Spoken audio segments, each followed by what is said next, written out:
All right, so I'm tasting my way through the chocolate I got in Amsterdam. It's a very large stash, so we'll probably be doing this for a while. But today we're going to taste Milz Chocolate.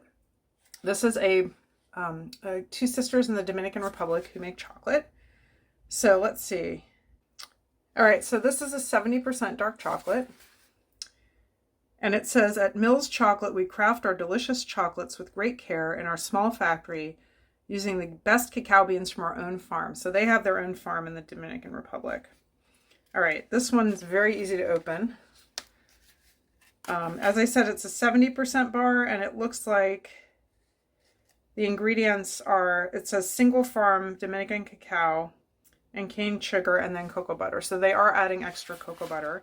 I think I've mentioned before how a chocolate maker can be 2 or 3 ingredients. They can choose to add extra cocoa butter or not, or do both.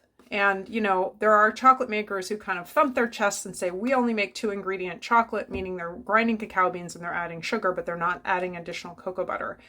And I sort of feel like I just want a great experience. Some cocoa beans naturally have less cocoa butter than others and require a little bit more to create a really nice bar of chocolate.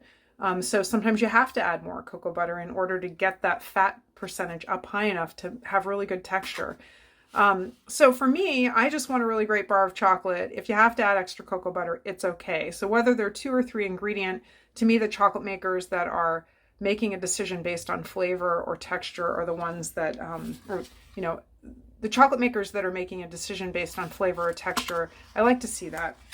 All right, so this one's very pretty on the inside. So we got some gold foil and then some information on the inside of the wrapper. So we've got, let's see, it's a little pictorial of from farm to bar. So we've got a tree, a pod, fermentation and drying, roasting and winnowing, grinding and conching, tempering, and molding. So all the steps in getting the chocolate from the tree to the bar. You can see there's a lot involved here. So making chocolate is not an easy or inexpensive process.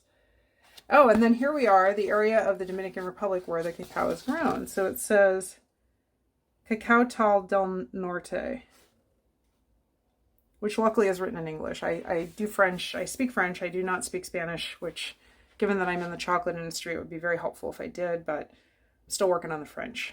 All right, so our family farm, Cacao Tal del Norte, is located in the northern mountains of the Dominican Republic in a region known as El Hobo in Gaspar Hernandez. Our cacao is grown and harvested using natural processes which guarantee the flavor and quality of our beans.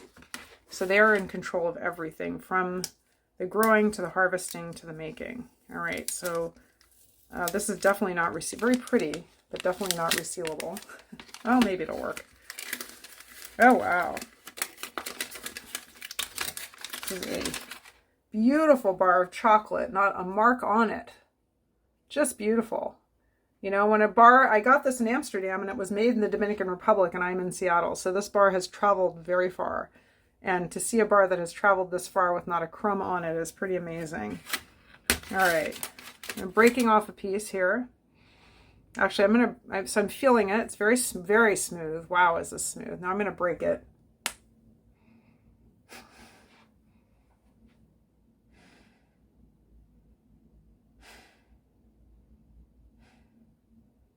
So one of the things is when you're tasting chocolate, you probably don't want to be in a room as cold as I'm in right now. It's probably about maybe a little below 68 in here. And when I had Chocolopolis, we kept it at 68 for the chocolate, which is great to store chocolate, but it's probably not the best temperature for tasting chocolate. You want it to be a little bit warmer. And so I find it's very hard for me to get aromas from these chocolates in such a cold area because the chocolate's pretty cold and solid. So I'm getting more savory notes from this, like earthy, savory. But sometimes the aroma for me has nothing to do with what it actually tastes like. So we'll find out.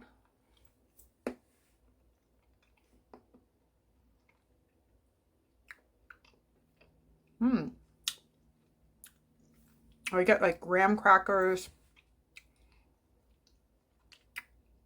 maybe some brown fruit like raisin or raisin notes.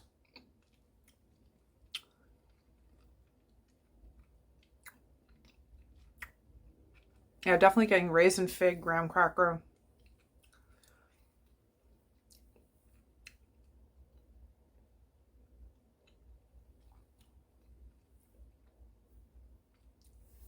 Okay, sometimes the second piece, it becomes clearer.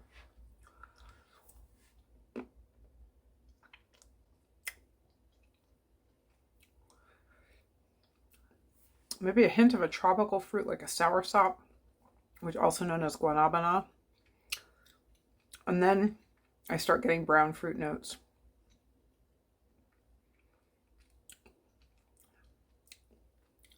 Definitely some raisin. That was a lovely bar of chocolate. And the finish is like a light chocolate note, definitely some tropical fruit note, and chocolatey. It's just really lovely. So wow, very nice bar of chocolate by Milz Chocolate in the Dominican Republic. All right, more chocolate coming. In the meantime, happy chocolate tasting.